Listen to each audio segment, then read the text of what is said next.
taking on their feelings. Where with empathy, we're just there for them. The thing about sympathy is if you're feeling the same pain they are, then you're really not present for them. You're now with you and your feelings and your pain. You're not really there for them. So it's not that full presence. Where empathy, on the other hand, is just fully being present for someone else.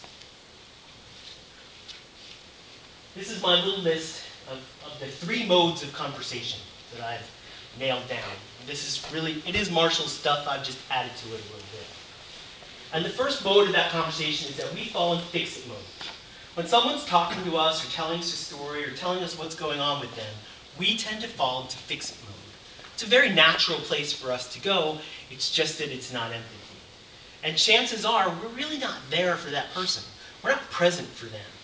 We're in our heads. We're anywhere but with that person. And the first one of these things is we start advising people what we think they should do.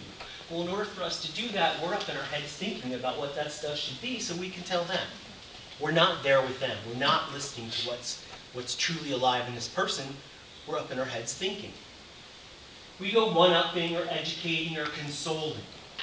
You know, people tell us what's alive in them and what's going on for them, and then automatically we want to fix it and make them feel better. And we say little things, you know, it wasn't your fault, you know, these things happen to people like you, and blah, blah, blah, blah. Whatever we say, we think we can make them feel better.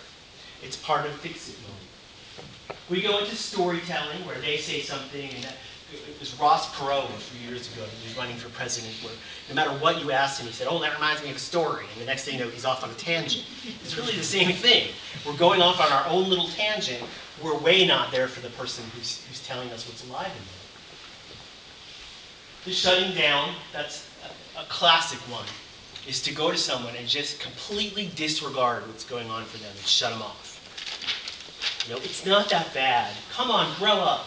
Pull up your bootstraps, blah, blah, blah. All these things do is invalidate people's feelings.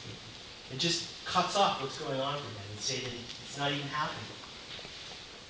The explaining, you know, this is blah, blah, blah, this is what happened. We try to defend ourselves. The correcting, we try to tell people that's not really what it is, that's not how it happened. We cut them off. You know that's not true. Did you ever read the book When Good Things Happen to Bad People by Rabbi Harold Kushner? He talks in that book about how when his son was dying in a hospital, how painful it was to listen to people say things to try and make him feel better. And basically the list that he was talking about is this list. Fix it mode. What was more painful, he writes in the book, was that he realized he'd been doing the exact same thing in his religious practice as a rabbi. People would tell him, you know, the pain of their lives, and he would respond with this fix-it mode. And now he's just heard how painful it was for him to listen to fix-it mode.